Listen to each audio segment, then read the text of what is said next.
Audio Jungle. Audio Jungle. Audio Jungle.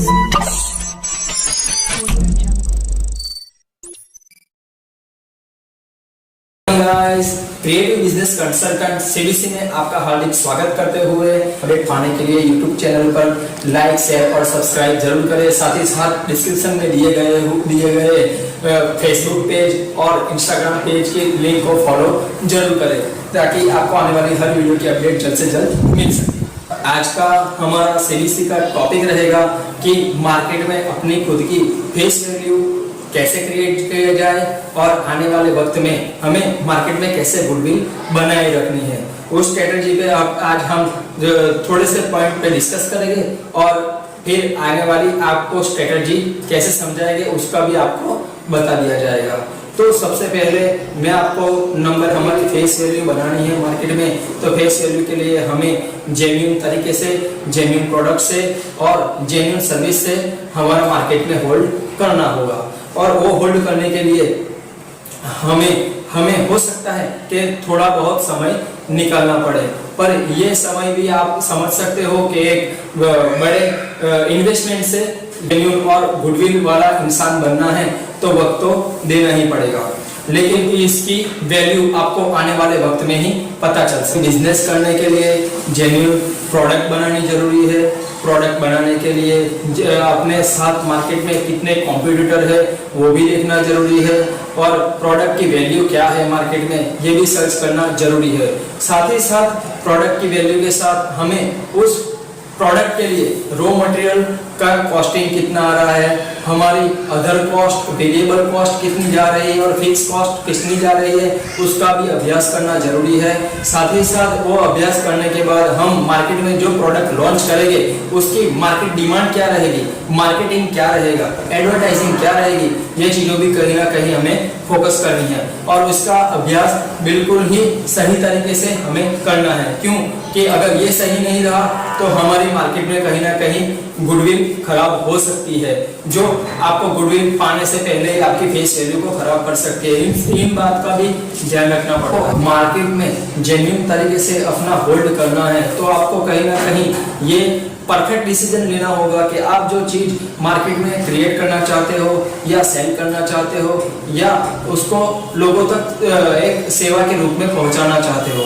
तो उसे आपको सही तरीके से अप्लाई करने के लिए आपको फर्स्ट सही डिसीजन लेना होगा कि आप कौन सी कैटेगरी में वो प्रोडक्ट या वैल्यू से आप सेल करोगे। जैसे कि अभी सर्विस बेस्ड है, प्रोडक्ट बेस है, ये देना जरूरी। इस बेस के लिए या प्रोडक्ट बेस के लिए जो कुछ भी आप सेल करने वाले हो वो मार्केट के लिए कितना प्रॉफिटेबल है और कितना यूनिक है और रॉन्ग इंफॉर्मेशन या रॉन्ग प्रोडक्ट मार्केट में चली जाएगी तो आपकी कहीं ना कहीं फेस वैल्यू खराब होने में देर नहीं लगती। तो आप जो भी प्रोडक्ट या सर्विस सेल करते हो या मार्केट में उसको अप्लाई करते हो और मार्केट में जब भी उसका रिस्पॉन्स मिलता है तो वो उसका रिव्यू लेना हमें जरूरी है।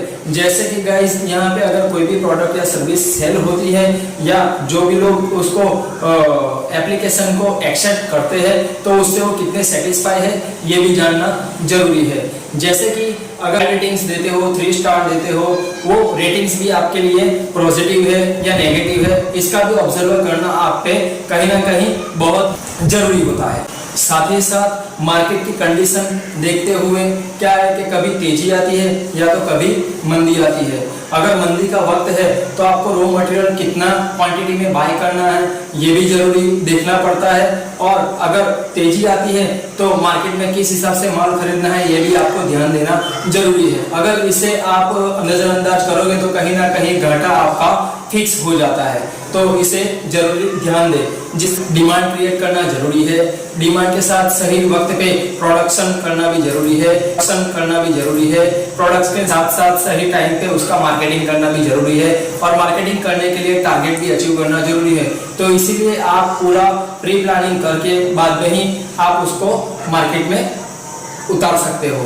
तो इतना जरूरी है, ये भी आपको स्टडी करना जरूरी है। काम को पूरा करने के लिए और कोई भी चीज को अप्लाई करने के लिए ये जरूरी नहीं कि काम बहुत ही सरलता से और इजीली उसको खत्म कर दिया जाए।